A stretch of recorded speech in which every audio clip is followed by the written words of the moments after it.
Olífara.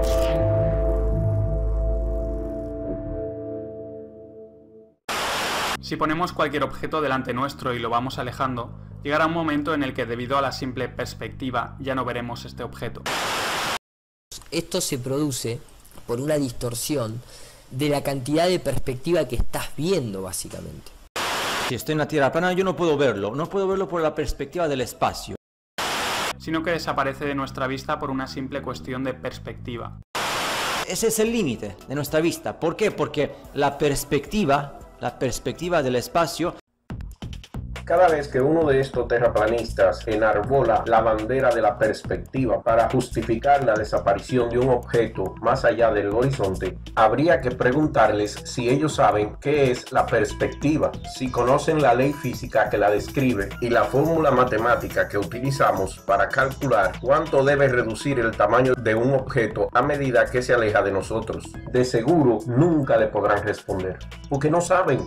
Entre estos terraplanistas, la perspectiva es una palabra usada de manera muy suelta y que puede significar cualquier cosa para justificar el no poder explicar los observables fenómenos naturales como la desaparición de objetos después del horizonte, el que no puedan ver la estrella polar desde todas partes de su modelo de tierra en forma de pizza, a pesar de estar en el mismo centro de su pizza y a una distancia que supuestamente debemos ver. Lo mismo lo utilizan para justificar el que no podamos ver el sol de noche, porque si el sol se encuentra cerca deberíamos de verlo todo el tiempo si estamos en una superficie plana, como la pizza propuesta por los terraplanistas. El cálculo del ancho de un objeto que se aleja se estudia bajo la rama de la física que llamamos óptica, y su nombre correcto es el diámetro angular. El diámetro angular de un objeto circular plano o disco para un observador situado en una recta perpendicular al plano que contiene al disco y pasa por su centro puede ser calculado usando la siguiente fórmula matemática: 2 multiplicado por el arco tangente del diámetro al cuadrado del objeto dividido entre la distancia existente entre el objeto y el observador. Esta fórmula también se puede expresar como 2 arcotangentes de 1/2 del diámetro sobre la distancia. Y esta es la verdadera ley de perspectiva. Es la ley de la física que explica por qué líneas paralelas convergen en la distancia y cuánto estas líneas paralelas convergen sobre ciertas distancias. Explica por qué los objetos se ven más pequeños a medida que se alejan y por cuánto. Y también explica cómo un objeto se mueve a cierta distancia cuando el observador cambia de posición, lo que llamamos parallax o paralaje. Y por último es la ley que explica por qué el Sol nunca se oculta en una Tierra plana, porque el tamaño angular nunca puede ser negativo. Este experimento se basaba en que los rayos del Sol entraban a la Tierra en ángulos paralelos, como cabría esperar si el Sol estuviera a 150 millones de kilómetros de distancia. Sin embargo, esta supuesta prueba de la esfericidad de la Tierra contradice el hecho observable de que los rayos del Sol forman ángulos convergentes creando una pirámide a través de las nubes, lo que se llaman rayos crepusculares. Y para explicar los rayos que irradian a través de las nubes, podemos representar el fenómeno al pasar luz a través de un agujero, pues la luz del sol pasa por agujeros entre las nubes. Si toma un papel y le escribe líneas paralelas, una vez enrollado podrá ver a través del agujero y verá que las líneas paralelas del papel radian igual que los rayos solares de entre las nubes. Y ahí están explicadas sus famosas fotos de rayos crepusculares.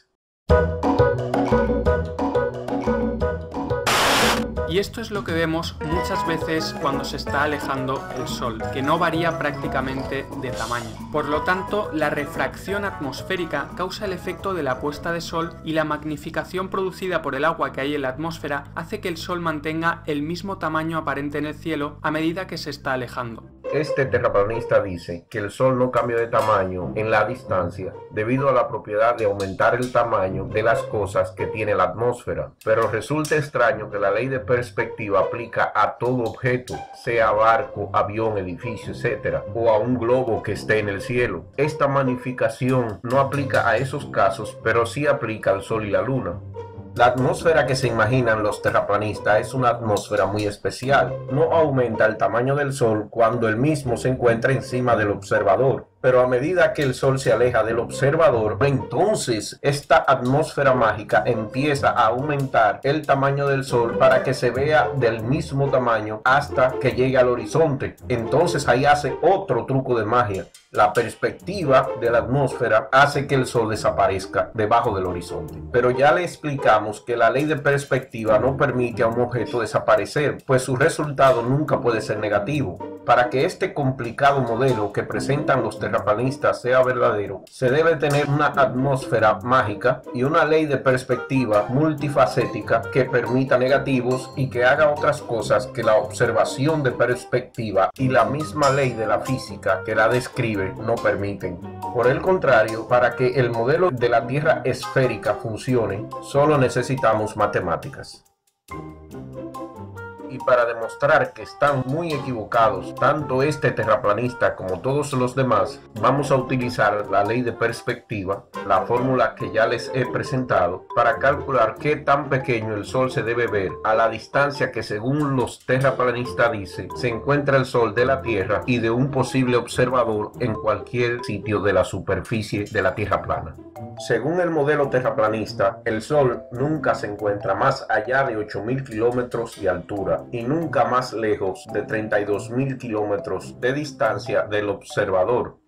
Si tenemos un observador en el ecuador, en el equinoccio, él mira hacia arriba y ve el Sol directamente encima de él, que según el modelo de la Tierra plana, está a una distancia de solo 8.000 kilómetros hacia arriba. Podemos usar la fórmula del tamaño angular para encontrar qué tan grande es y determinamos que el tamaño angular es de 0.53 grados para nuestro observador.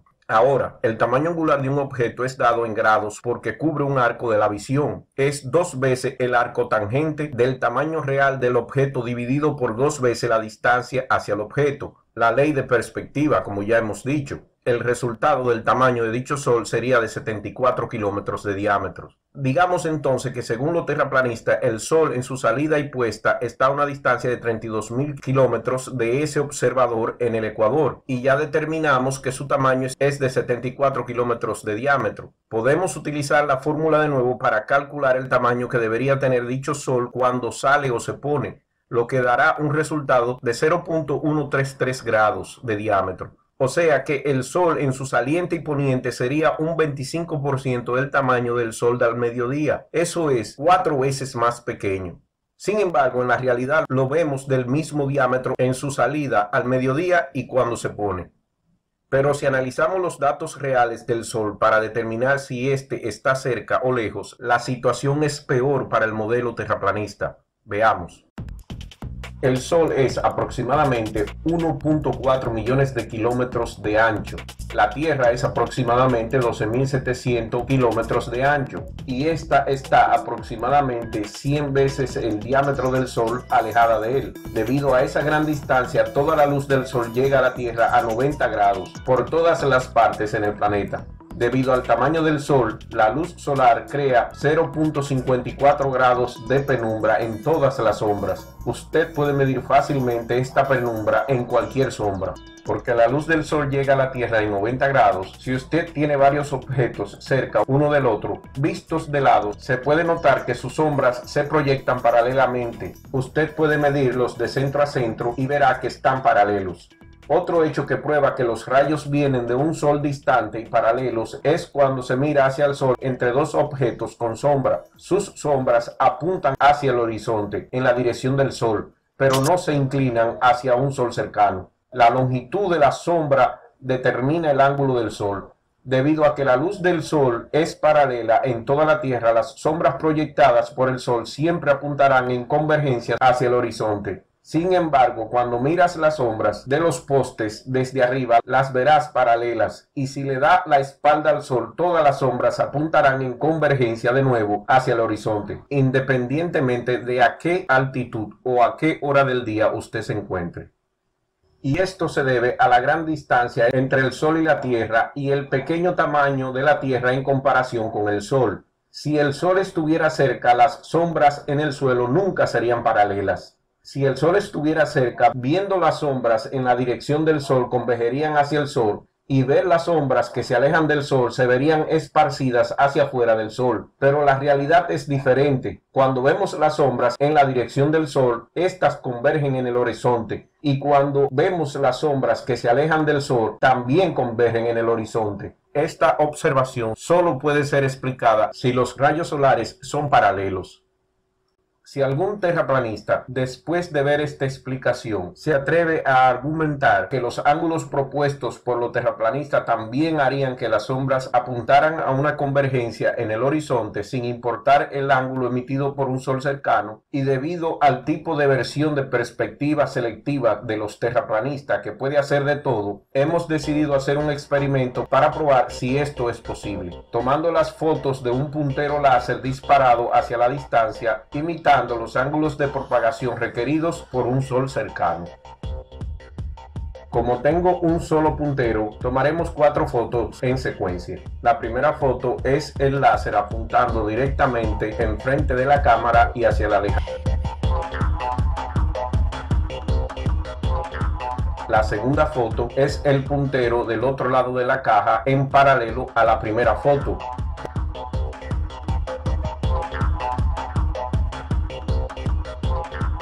En la tercera foto hemos torcido el apuntador láser hacia afuera unos 2 grados.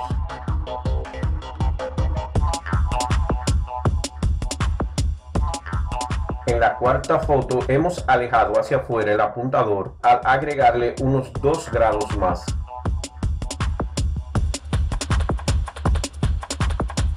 Ahora coloquemos las fotos una al lado de la otra. Primero comparamos la foto número 1 con la número 2, donde ambas están en paralelo y donde se nota que la luz apunta hacia el horizonte y convergen en el medio. La segunda comparación es con la foto en la cual el láser, en vez de estar paralelo, está con un ángulo hacia afuera de 2 grados. En esta se puede notar que las líneas convergen alejadas del horizonte. Y esta tercera comparación es con la cuarta foto, que fue tomada con un ángulo de separación de 4 grados. En esta última comparación, las líneas convergen fuera del campo del foco de la cámara.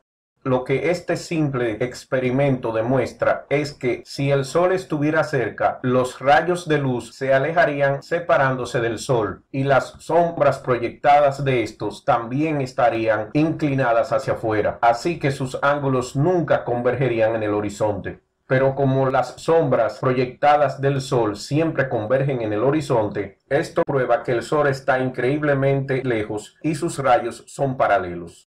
Si, como vemos en esta foto tan utilizada por los terraplanistas, los rayos del Sol estuvieran en un ángulo como ella enseña, entonces todas las sombras estuvieran en un ángulo hacia afuera más grande que este, pero las sombras no se dispersan de esa manera. No importa quién sea el que diga que lo están. Cabe resaltar que los terraplanistas no tienen explicaciones. Todas sus pruebas son del tipo que llamamos pruebas negativas, pues lo que buscan es cuestionar el modelo convencional de las cosas. En ningún momento un terraplanista provee una prueba positiva, que es lo que hacen los científicos. Pruebas que apoyan el modelo presentado. Nunca se toma la acción de cuestionar los otros modelos disponibles. Se busca comprobar el modelo presentado. Y esto es así porque los terraplanistas no tienen ninguna prueba positiva para su modelo pseudocientífico. Y la verdadera perspectiva, muy lejos de apoyar su modelo, lo refuta. Muchas gracias a nuestros suscriptores que nos apoyan a través de Patreon. Y si a usted le ha gustado el contenido de nuestro canal y su condición económica se lo permite, sería de gran ayuda una donación por PayPal o Patreon. Los enlaces se encuentran en la caja de descripción más debajo. No olvide darle like, compartir y comentar más debajo en nuestro foro. Y muchas gracias por su atención.